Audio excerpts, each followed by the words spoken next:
बात है। इस बार संघर्ष करना है जोरदार, ठीक है कि आप सबको जय जोहार।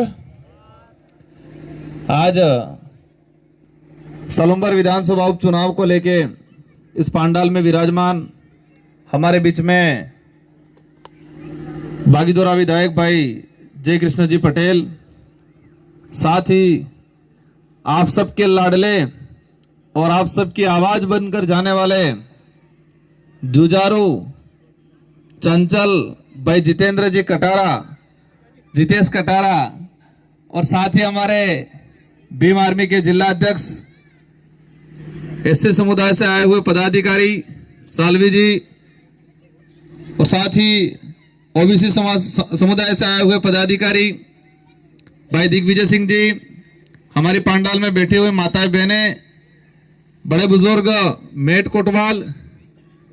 आज ये जो कार्यक्रम है, ये कार्यक्रम और 23 तारीख का आपका फैसला, ये जो एक वोट है वो अमूल्य है, वो आपके आने वाली पीढ़ी का भविष्य तय करेगा। ये चुनाव कोई छोटा मोटा चुनाव नहीं है, ये चुनाव सच्चाई और झूठ का फैसला करने वाला चुनाव है।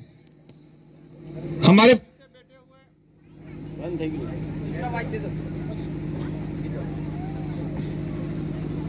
पीछे कहीं मिस्टेक हुआ लगता है।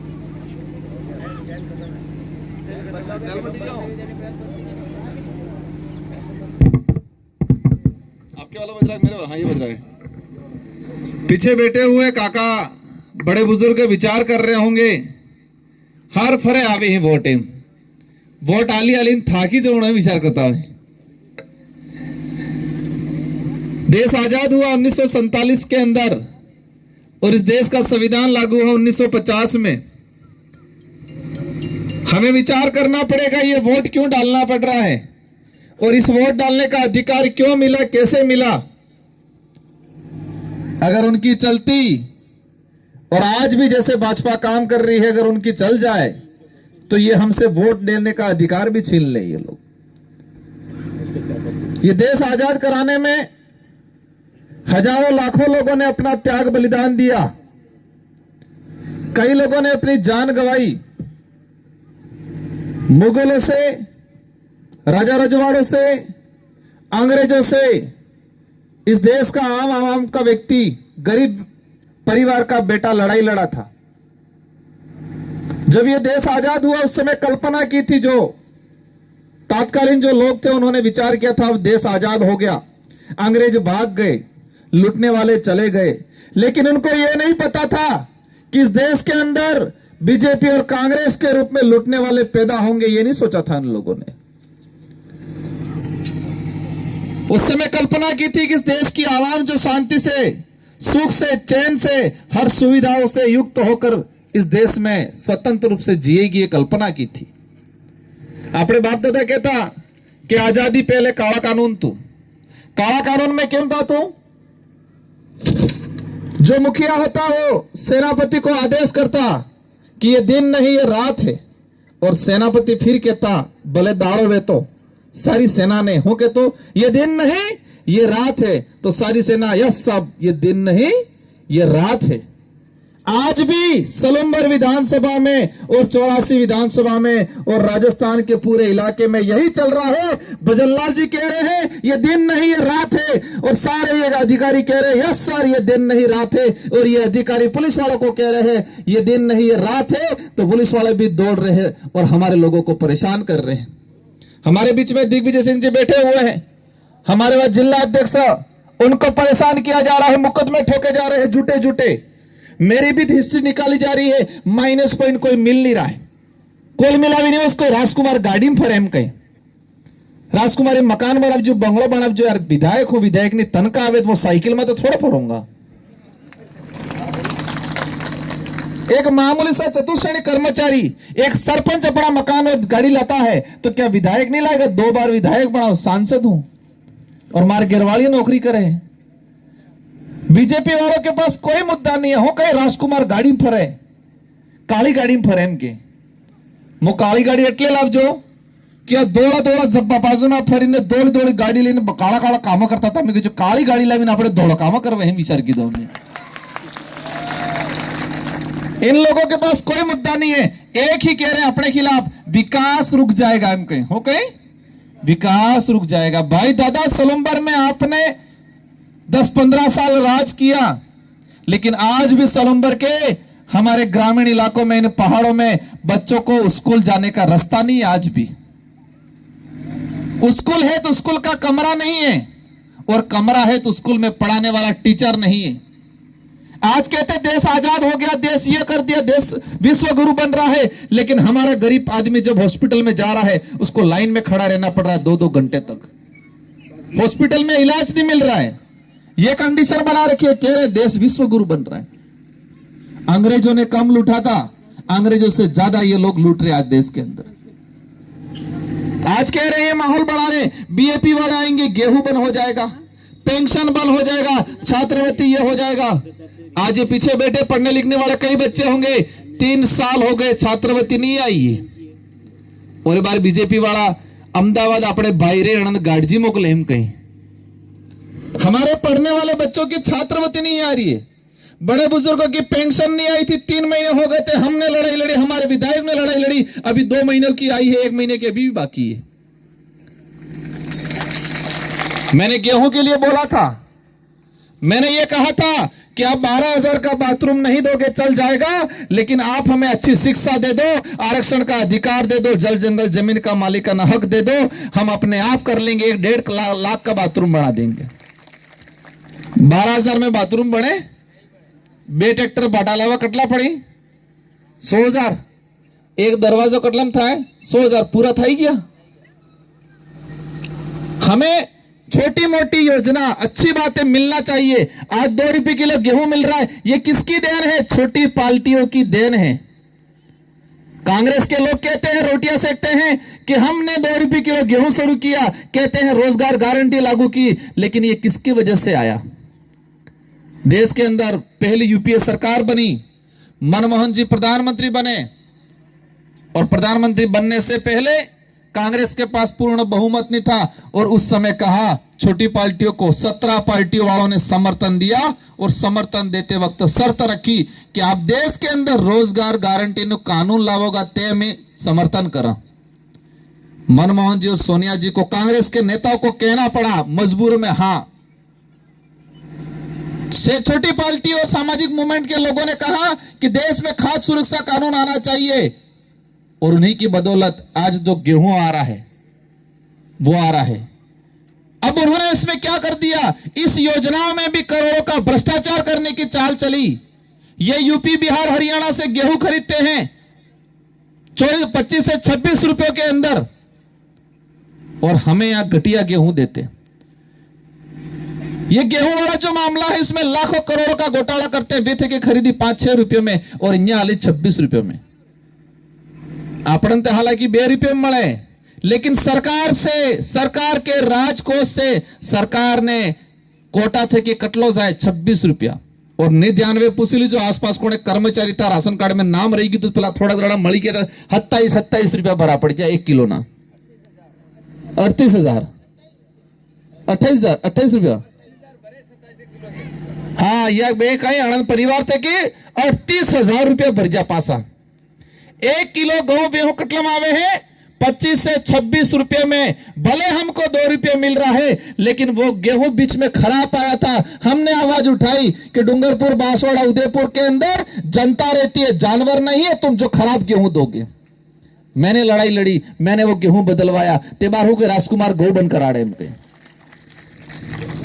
ये लड़ाई अस्तित्व की लड़ाई है, इस देश को बचाने की लड़ाई है. ये लड़ाई किसी सलम्बर वाले, किसी जाति विशेष से हमारी अकेले की लड़ाई नहीं है. ये राजकुमार रोत या जितेश भाई अकेले की लड़ाई नहीं. आज देश के जो हालात हो रहे हैं, कह रहे हम नौकरियां दे रहे हैं, कहां नौकरियां दे रहे? सारे प्राइवेटीकरण करें. स्कूलों के अंदर विद्या संबल के तहत, कॉलेजों में विद्या संबल के तहत कॉलेजों की हालत खराब कर दी है. आज जो स्वास्थ्य सुविधाओं की हालत खराब कर दी है. रोडवेज पहले चलती थी 20, आज हो गई 10. पहले रोडवेज में दर्शने था, बार दर्शने थी नहीं था. ये कंडीशन बिठा रखी और कह रहे हैं देश को ग्रोथ पे ले जाएंगे। समय काफी हो चुका, बातें बहुत सारी हैं। कम समय में हम एक ही बात आपसे जानना चाहेंगे कि आपकी जिम्मेदारी है, ये अमूल्य वोट है, और इस अमूल्य वोट के साथ अपने पूरे परिवार का और अपने रिश्तेदार का सारा वोट जितेश भाई के नाम नहीं, जितेश भाई के साथ साथ आने वाली पीढ़ी के भविष्य के नाम आपको वोट करना है इस बार।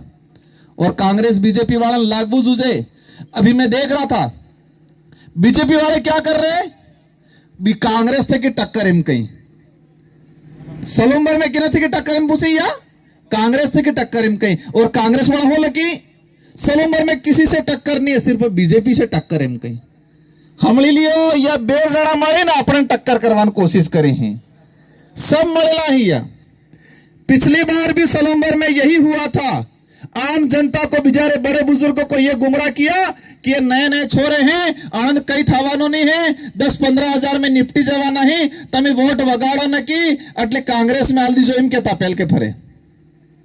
ये बार फिर एम कहीं कांग्रेस तो कहीं टक्कर में ही नहीं है और बीजेपी भी अब कहीं टक्कर में नहीं है, लेकिन भारी बहुमत से सलूम्बर की सीट जितनी है तो सरकार को भी पता चले कि हमने आदिवासी समुदाय के साथ, इस क्षेत्र में रहने वाले सभी वर्गों के साथ अन्याय किया, युवाओं के साथ अन्याय कर रहे हैं। इसलिए ये लोग एक मुफ्त, एक साथ, एक तरफा जितेश भाई को जिता के भेजा है, ये एहसास होना चाहिए।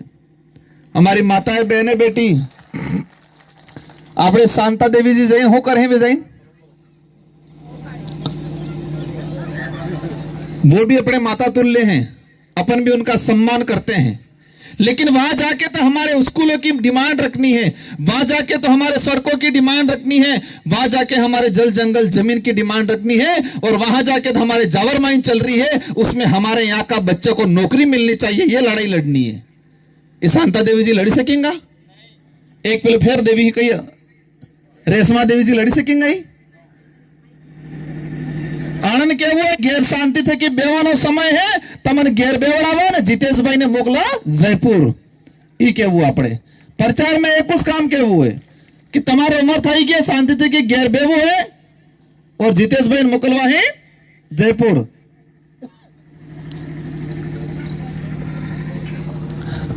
आज जिस तरीके से देश के अंदर, और हम देश की ही नहीं बात करें, हमारे उदयपुर संभाग की ही बात कर लें, टीएडी मंत्री बाबूलाल जी कह रहे हैं विकास करेंगे, विकास करेंगे।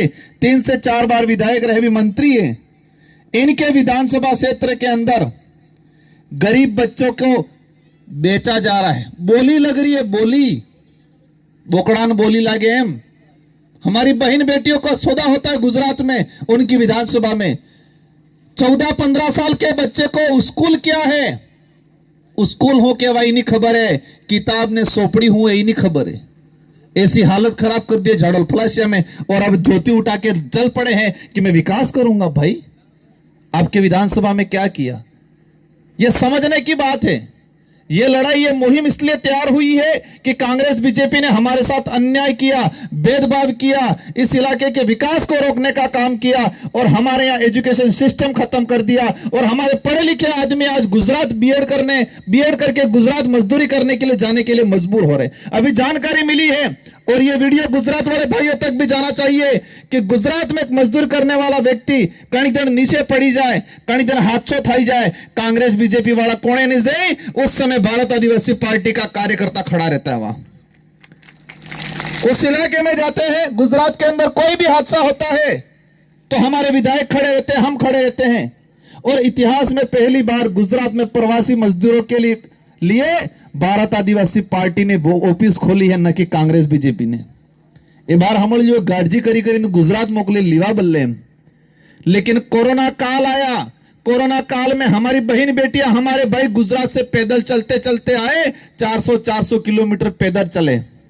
मैंने जाके देखा रतनपुर बॉर्डर पे, जब मैं विधायक था मैंने गाड़ियां लगाई 4-5, मेरे आंसू टपक गए थे जब हमारी बहन बेटियां मुड़का माते थेलोन काक में सुरल हिणती हिणती आती थी।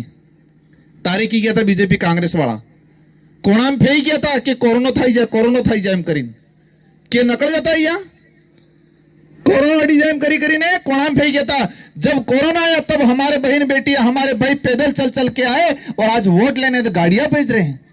मैसेज चलवी कि पेली डबल पेली कई गाड़ी कहीं डबल वाली स्लीपर मोकला एम कहीं हुता हुता आवजो एम कहीं आना कई दी वो गाड़ी मोकले तो होता है आवजो ना मस्ती करता आवजो लेकिन यहाँ भी ने रगड़ो काढ़ी नाखो है कांग्रेस बीजेपी वाला ने क्या हुआ है वाटे खबरा भी पीवड़ा भी एक कई काली तो ले लीजो कई दीजो इतनी व्याज है मूल दंडते बाकी है मूल दंडते जीतू पाइन जिताड़ी ने मोकलंगा ते आवेगा एम के वो है। इसलिए आज ये पंडाल में जितने भी साथी हैं आज से आपको लग जाना है। मेरी बात सुनी पूर्व वक्ताओं की बात सुनी इसका मतलब ये नहीं आपने सुन लिया हंस लिया तालियां बजारी नहीं ठान लेना है। आज आपको एक एक साथी घर पे जाके फोन करेगा मामा को बुआ को अपनी बेटी को अपने जो भी रिश्तेदार है सबको फोन करेगा और कहेगा एक कुछ कर वो इन बार तो सलूंबर में रगड़ो काटो है मुझके वो है। सभी ठान के जाना है एक एक व्यक्ति 500 वोट अलाड़वा है और मतदार ने दाड़े बीजे दाड़े तो अपने देव दिवाली है सौदे आपने कहता नहीं कहता बाबा डोकरे होता हो के जागो हो जागी जाजो हम तो बाबा डोकरे 14 तारीख की जगाड़वा है लेकिन 13 तारीख की तमें जागी जाजो हो तमें 13 तारीख की हुई जोगा तो आबा वाली पीढ़ी नो नुकसान थाएगा इसलिए 13 तारीख की तो अपने जागो है 14 तारीख की बाबू डोकरा जगाड़वा है। इन्हीं शब्दों के साथ आप सबको धन्यवाद आभार जय जोहार।